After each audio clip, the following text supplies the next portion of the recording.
कई सारे मित्रों से और कई सारे छात्रों से मेरी बातचीत हो रही थी और कई सारी जो सोशल मीडिया साइट्स हैं वहाँ पर भी मैंने देखा और कुछ न्यूज़ चैनल्स पे मैंने देखा कि एक मांग उठ रही है जिसमें कि लोग कह रहे हैं कि भाई जब बच्चों के स्कूल बंद हैं, अब जब बच्चे स्कूल नहीं जा रहे हैं तो फिर वो फीस क्यों देंगे। तो अच्छी बात है, अगर फीस ना देना पड़ेगा तो लोगों को बहुत अच्छा लगेगा और ये सभी के लिए घर में जो उनका कुछ खर्च है, जो उनका जो मासिक व्यय है वो कुछ घट जाएगा। लेकिन इसका जो एक दूसरा पक्ष है कि जब आप स्कूल को फीस नहीं देंगे, इंस्टीट्यूट को आप फीस नहीं देंगे, तो वह स्कूल और वो इंस्टीट्यूट, वो संस्थान, वो अपना खर्च का वहन कैसे करेगा। उनके भी तो कई सारे खर्च होते हैं, चाहे वो स्कूल हो, चाहे वो कॉलेज हो, चाहे वो इंस्टीट्यूशन हो। उनके कई तरह के खर्च हैं जिसमें कि सबसे बड़ा खर्च जो उनके यहाँ पे जो कर्मचारी गण है, चाहे वो शैक्षणिक कर्मचारी हो, चाहे वो अशैक्षणिक कर्मचारी हो, या वो ग्रेड 4 के कर्मचारी हो जैसे कि प्यून हो, गार्ड हो, जो उनके यहाँ के सफाई कर्मी होंगे, जितने हेल्पर्स होंगे, तो एक बड़ी संख्या में इस पूरे के पूरे शिक्षा के जो प्राइवेट सेक्टर है शिक्षा का, और यहाँ पर बड़ी संख्या में जो है वो शिक्षकों का समूह है, बड़ी संख्या में यहाँ पर कर्मचारियों का समूह है जो इस तरह के शैक्षणिक संस्थानों के साथ जुड़ा हुआ है, स्कूलों के साथ जुड़ा हुआ है। और अगर सरकार कोई व्यवस्था कर दे, सरकार इन कर्मचारियों का, शिक्षकों का, ये जितने भी लोग इन स्कूलों में जुड़े हुए हैं, इनके कम से कम वेतन की व्यवस्था कर दे, चाहे सरकार इनके वेतन की पार्टली व्यवस्था कर दे, तो इस तरह के जितने भी संस्थान जिनको कोई अनुदान नहीं मिलता है, जिनको सरकार से किसी तरह की कोई राहत नहीं मिलती है, और जो समाज में जिनका बड़ा योगदान है, क्योंकि वो समाज में छात्रों को शिक्षा देने का कार्य कर रहे हैं, वो छात्रों को एबल बनाते हैं, तो जो इस तरह के संस्थान हैं जिनको कि किसी तरह का अनुदान नहीं मिलता है और उनकी अपनी एक सामाजिक महत्व है, उनका अपना एक सामाजिक आवश्यकता है, ऐसे संस्थानों को अगर अभी कोरोना संकट के दौर में, जब पिछले कई महीनों से उन संस्थानों में बच्चों की पढ़ाई बंद है और उनकी फीस अगर वहां नहीं आ रही है, स्कूलों की मैं बात करूं तो स्कूलों का जो एनुअल फीस लेने का समय था वो मार्च के महीने में था, और ज़्यादातर स्कूलों में मार्च के महीने में उनकी एनुअल फीस नहीं आई, मंथली फीस नहीं आई, इंस्टीट्यूशंस में, कॉलेजेस में बच्चों की फीस नहीं आ रही है। लेकिन दूसरी ओर अगर आप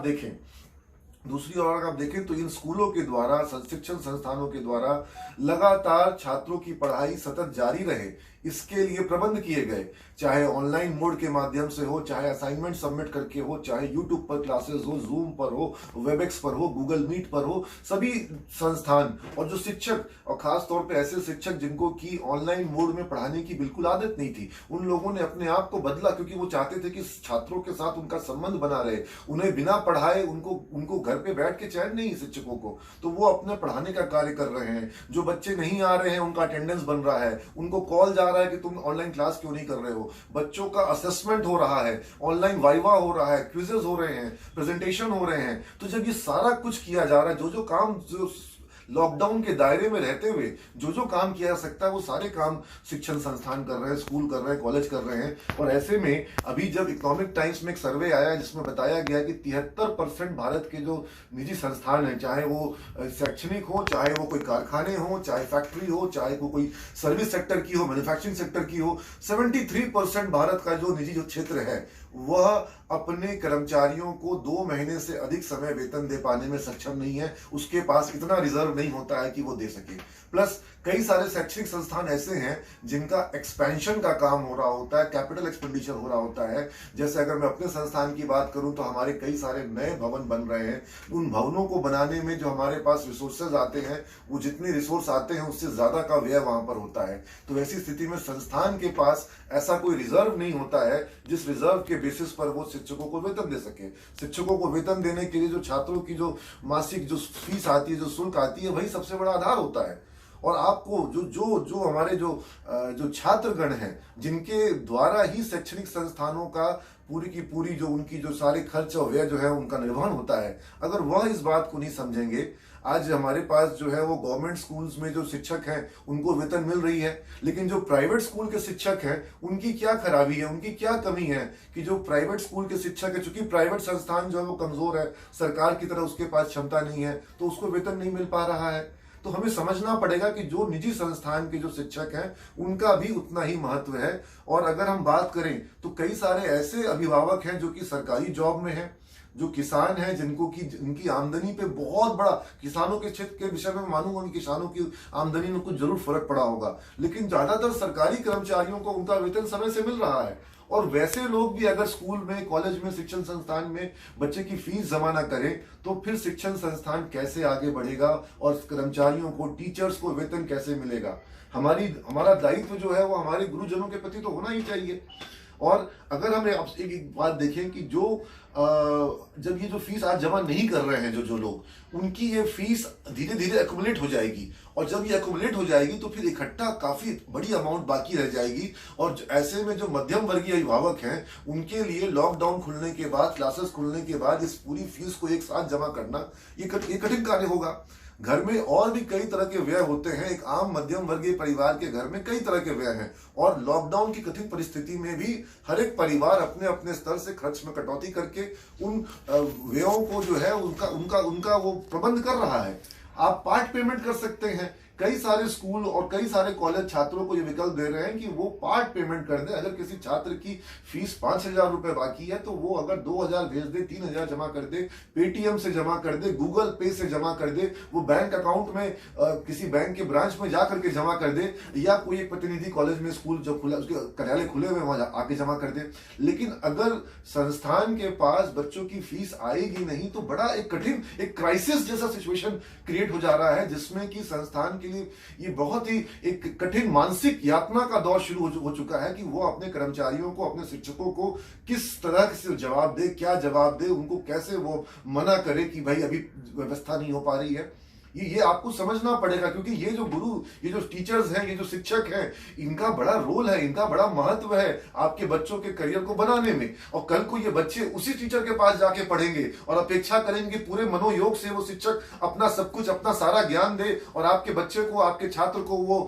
काबिल बनाए, उससे जीवन में वो सारा गुण दे, वो सारे ज्ञान दे, जिसके बल पर वो जीवन में कुछ हासिल कर सके। तो वो सब कुछ वो टीचर करेगा। लेकिन जो कठिन दौर आया तो आपने घर के बाकी सारे खर्च चल रहे हैं, लेकिन स्कूल की फीस अभी नहीं देनी है। और कई लोग तो कह रहे हैं कि जब स्कूल बंद तो फीस बंद। भाई स्कूल के खर्च तो बंद नहीं हुए हैं, आप स्कूल के खर्च बंद करवा दे। सरकार अगर स्कूलों को किसी तरह का कोई अनुदान दे दे, सैलरी दे दे, बाकी चीज ना दे, सैलरी दे दे। सरकार की तरफ से तो जो बिजली का बिल आता था, चाहे बिजली का प्रयोग कम हो रहा हो, लेकिन बिजली का बिल पूरा आ रहा है। जो मिनिमम गारंटी बिजली की है उतनी बिजली के बिल पूरी आ रही है। और तो जो स्कूलों में, जो संस्थानों में जो बैंक से लोन लिए गए हैं, उन बैंक के लोन को अभी हमको किस्त जमा नहीं करनी है, लेकिन ब्याज तो लग रहा है, ब्याज सतत रूप से लग रहा है, ब्याज की भी कोई राहत नहीं है। तो ऐसे में स्कूल क्या करेंगे, ऐसे में संस्थान, शिक्षण संस्थान क्या करेंगे। और मेरी सिर्फ यही एक गुजारिश है सभी अभिभावकों से, सभी जितने भी परिवारजन, जितने भी छात्रगण जुड़े हुए हैं और जितने भी अभिभावकगण जुड़े हुए हैं,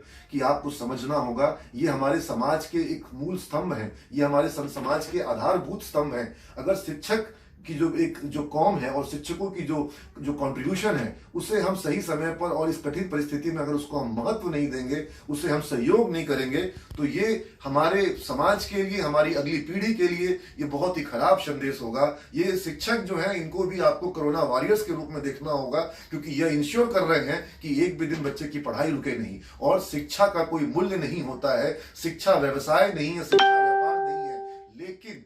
जो शिक्षक पढ़ा रहा है उसका भी घर है, उसके भी बच्चे हैं, उसके घर में भी राशन आना है, अनाज आना है, उसको भी बिजली का बिल भुगतान करना है, उसको भी सब्जियां लानी है। और सरकार की किसी योजना में उसके पास कोई लाल कार्ड नहीं है, उसके पास कोई बीपीएल कार्ड नहीं है, और वो एक सम्मान की जिंदगी जीने का आदी है। तो जो सम्मान के साथ टीचर्स जीता है कि उसके छात्र जो है फलाने बैंक में काम करते हैं, फलाने कंपनियों में काम करते हैं, उस शिक्षक को क्या आप चाहते हैं कि उसको बुरा दिन देखना पड़े?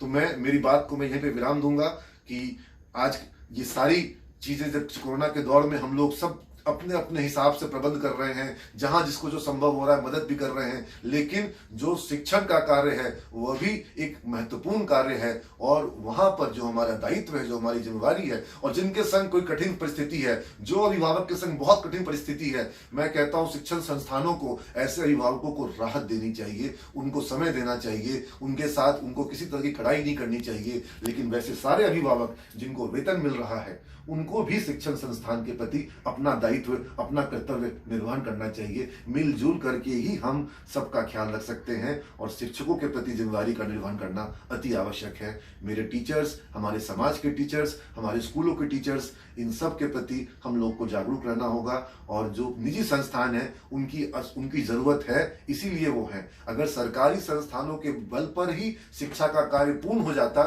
तो निजी संस्थानों की आवश्यकता ही नहीं रहती। और मैं तो चाहूंगा कि जल्द से जल्द एक परिस्थिति आए जिसमें सरकार शिक्षा को इतना सुगम कर दे, इतना सहज कर दे, इतनी अच्छी व्यवस्था कर दे कि जरूरत ही नहीं हो किसी निजी संस्थानों की। लेकिन चूंकि वो जरूरत है, इसलिए शिक्षण संस्थान आते हैं। मैं एक शिक्षण संस्थान से जुड़ा हूं और शिक्षण संस्थान मैंने शुरू किया, पूरी की पूरी उसकी रूपरेखा यही थी, क्योंकि मुझे वो चीज की कमी दिखाई पड़ी जिस चीज को हमारे बिहार के छात्र पाने के लिए बिहार से बाहर जाते थे। तो जब बिहार के छात्र बिहार से बाहर जाकर के वहां पर लाखों रुपए खर्च करते थे, और जितना खर्च उनका वहां बाहर में हॉस्टल में आता है, जितना खर्च उनका सिर्फ हॉस्टल में आता है, सिर्फ उतने खर्च में ही उनको बिहार में पूरी बेहतर शिक्षण व्यवस्था देना और उनको वही प्लेसमेंट देना, वही जॉब देना जो उनको बाहर जाके मिलता है, ये हमने किया। तो क्या निजी संस्थान के रूप में हमने योगदान नहीं दिया? या हमारा बच्चा जो है वो बिहार के बाहर ही जाए और पलायन करे और वहां लाखों रुपए की फीस दे? क्या यही उचित होगा बिहार के लिए? क्या जरूरत नहीं है इस तरह के निजी संस्थानों की? और अगर सरकार भरपूर मात्रा में, आज बिहार जैसे राज्य में हर साल 11 लाख बच्चे 12th की परीक्षा देते हैं, अगर 11 लाख बच्चों के लिए भरपूर अच्छे कॉलेज हो, जहां तकनीकी पढ़ाई हो, जहां रोजगार परक पढ़ाई हो, तो फिर जरूरत ही नहीं होगी निजी संस्थानों की। और यह स्थिति आनी चाहिए। लेकिन जब तक यह स्थिति नहीं है तो जो व्यक्ति जागरूक है और जो व्यक्ति अपनी जिम्मेदारियों के प्रति जागरूक है, वो चाहेगा कि कुछ कर सके। और जो निजी संस्थान अच्छा कार्य कर रहे हैं उनको समाज का, अभिभावकों का, छात्रों का पूरा समर्थन मिलना चाहिए। मुझे लगता है कि मैं अपनी बात आप तक पहुंचा पाया हूं। अगर आपको मेरी बात सही लगी हो तो आप अपना समर्थन दें। और मैं अपेक्षा करता हूं न सिर्फ अपने संस्थान के छात्रों से, अभिभावकों से, बल्कि समस्त छात्रों और अभिभावकों से कि वो अपने अपने शैक्षणिक संस्थान को, अपने स्कूल को, अपने कॉलेज को, अपने इंस्टीट्यूट को, अपने कोचिंग इंस्टीट्यूट को, अपने ट्यूशन टीचर को वो सपोर्ट करें। Thank you all of you, thanks to all of you. And मैं सभी गुरुजनों को इस वीडियो के साथ, कोरोना के इस दौर में उन्होंने जो साहस के साथ जो कार्य कर रहे हैं, शिक्षण का कार्य कर रहे हैं, मैं उन सभी को बहुत बहुत प्रणाम करता हूं। मेरी ओर से सभी शिक्षक वर्ग के, सभी समाज के शिक्षकों को बहुत बहुत प्रणाम। और मैं उनको भी कोरोना वॉरियर के रूप में देखता हूं। और मैं